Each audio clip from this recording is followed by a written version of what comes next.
आज हम अध्ययन करेंगे संस्कृत की पाठ्य पुस्तक संस्कृत दर्शिका भाग 3 का। यह पाठ्य पुस्तक कक्षा 7 के लिए प्रयोग की गई है। चलिए वीडियो प्रारंभ करते हैं। आज हम अध्ययन करेंगे पाठ 1 प्रथम पाठ। प्रथम पाठ में क्या है? संख्या बोधः। यदि अभी तक आपने मेरे चैनल को सब्सक्राइब नहीं किया है तो कृपया करके चैनल सब्सक्राइब कीजिए, लाइक और शेयर कीजिए ताकि लगातार आपको ऐसे ही वीडियो मिलते रहें। तो बच्चों, संख्या के बारे में तो आप सभी को पता होगा। संख्या क्या होती है? गिनती होती है। तो 1 2 3 यही संख्या आपको समझ में आती है ना। तो वही का हम इसमें अध्ययन करेंगे, यानी कि किसका अध्ययन करेंगे? संख्या बोध का।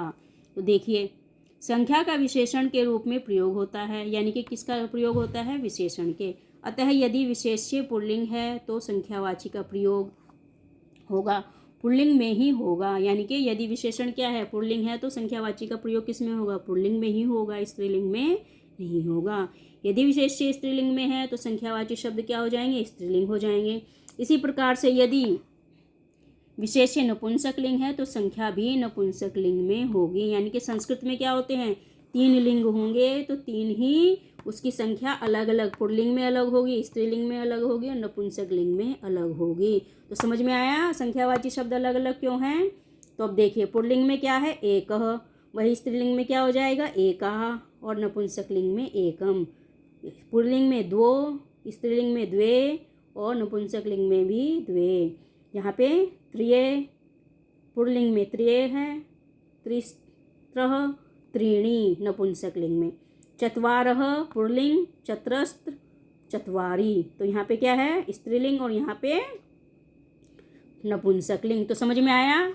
संस्कृत सबसे पहले समझिए कि संस्कृत में ये लिंग क्या होते हैं। तो पुल्लिंग यानी कि जो पुरुष के जो शब्द होते हैं वो किस में आते हैं? वो किसके अंतर्गत आएंगे? पुल्लिंग के।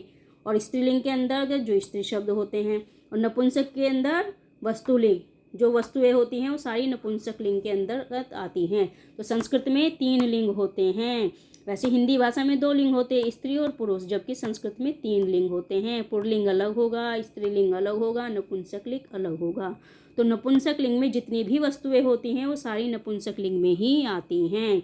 और पुरुष जाति से संबंधित पुल्लिंग में आ जाएंगे, स्त्री जाति से संबंधित स्त्रीलिंग में आ जाएंगे। तो समझ में आ गया आपको तीनों लिंगों में क्या अलग अलग भेद है? तो यही मुख्य भेद होता है। अब देखिए, संचितः एकः शोभनः बालकः अस्ति। सो संचित कैसा बच्चा है? संचित एक अच्छा बच्चा है। सीता एका शोभना बालिका अस्ति। तो सीता कैसी है? अच्छी लड़की है। तो दोनों में अंतर क्या है? एकः विसर्ग आ गया, बालिका में एका, तो संख्या का अंतर हो गया। तो यहाँ पे क्या है? संचित पुल्लिंग है तो एकः, यहाँ पे लड़की है सीता, एका, तो दोनों में संख्या बोध अलग अलग है। अब देखिए, तत्र एकम शोभनम पुष्पम अस्ति। तो यहाँ पे फूल है, फूल में क्या हो जाएगा? एकम। तो तीनों में अंतर है। तो यही संस्कृत भाषा है।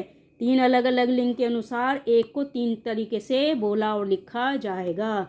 पुल्लिंग में अलग होगा, स्त्रीलिंग में अलग होगा और नपुंसक लिंग में अलग होगा। तो समझ में आया तीनों का अंतर? एक जगह पुल्लिंग में एकः हो गया, स्त्रीलिंग में एका और नपुंसक लिंग में एकम। अब देखिए, शिक्षकः बालकान अवदत्। शिक्षक बालकों को बताता है या बोलता है। द्वौ बालो अत्र आगच्छताम, यानी कि 2 बालक मेरे पास आओ। द्वे बालिके तत्र तिष्ठाम, और 2 लड़कियां। देखो, द्वो यहाँ पे है, द्वे यहाँ पे है। यहाँ पे बालों के लिए है, लड़कों के लिए है, और लड़कियों के लिए द्वे हैं। तो दोनों में अंतर समझ में आ गया। बालिके लड़कियों के लिए 2 लड़कियां यहाँ पे बैठो। अत्र द्वे फले स्तः, यहाँ पे 2 फल हैं। तो बालिके और फले नपुंसक लिंग और स्त्रीलिंग दोनों में ही एक ही होगा। अब इसके बाद देखिए, त्रय बालका क्रीडन्ति, 3 बालक खेलते हैं। अत्र तिस्त्र चटकः कुजन्ति, यहाँ पर 3 चिड़ियाएँ चहकती हैं। त्रीणि फलानि करंडके सन्ति, यानी कि 3 फलानी कहाँ पर हैं? यहाँ पर देखिए 3 फल। तो यहाँ पर देखिए, त्रीणि फलानि करंडके सन्ति, यानी कि 3 फल डलिया में हैं। अब उसके बाद देखिए, 4 चत्वार खगा उत्पतन्ति, 4 पक्षी उड़ते हैं। तिस्त्र महिला भ्रमन्ति, 3 महिलाएं घूमती हैं। चत्वारि मित्राणि भोजनम कुर्वन्ति, और 4 मित्र भोजन करते हैं। भोजन क्या है? नपुंसक लिंग। अब इसके बाद देखिए, प्रयागे एका सरिता अस्ति, गंगा। तो प्रयाग में, इलाहाबाद में एक सरिता यानी कि नदी है गंगा। तो प्रयाग में, प्रयागराज कहते हैं ना उसको। द्वे सरिते स्तः, दो नदियाँ हैं, गंगा यमुना च, गंगा और यमुना। न न त्रय तिस्त्र सरिता संति, नहीं नहीं, तीन नदियाँ हैं, यमुना गंगा सरस्वती च, यमुना गंगा और सरस्वती। तो समझ में आया तीनों का अंतर? आशा करती हूँ आपको समझ में आया होगा। एकः द्वे और तिस्त्र। चलिए अब देखिए आगे। स्त्रीलिंग, पुल्लिंग और नपुंसकलिंग तीनों में अलग अलग प्रकार से लिखा जाएगा। यहाँ पे एकः, एका शिक्षिका, एक अध्यापिका, एकः वृक्ष एक पेड़, एकम पुस्तकम एक किताब।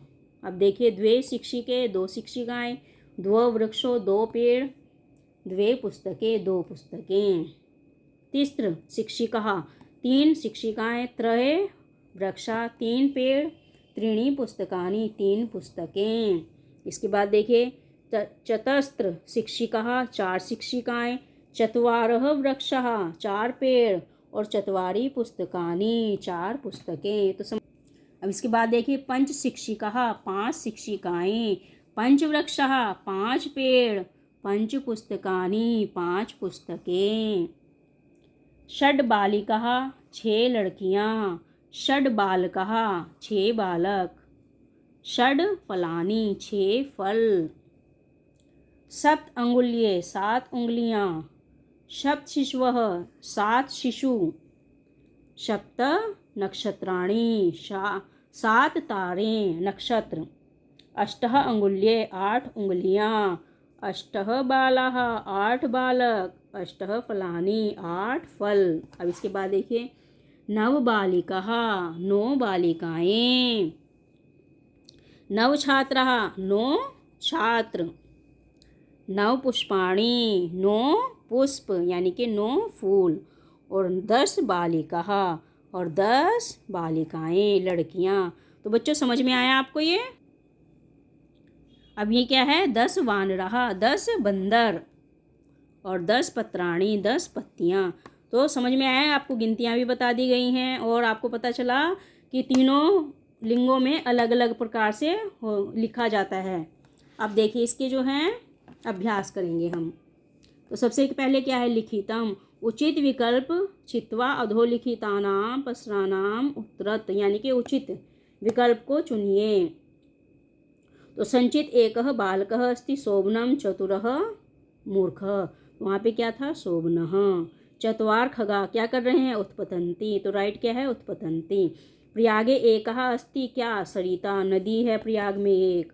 उसके बाद देखिए, कोष्ठक गते शब्दे उचित पदम निर्माय रिक्त स्थानानि पूर्यत, यानी कि कोष्ठक में से चुनकर आपको रिक्त स्थान पूर्ण करना है।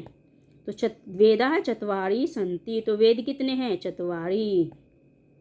तत्र गृहात् बहिः पंच मार्जारा तिष्ठन्ति, यानी कि 5 बिल्लियाँ उसके घर के सामने बैठी हैं। अहम चतस मूसिका अपश्यम, मैंने 4 मूसिका, यानी कि मूसिका क्या होती है? चूहियाँ देखी। मम गृहे 2 मूषको स्तः, मेरे घर में 2 चूहे हैं।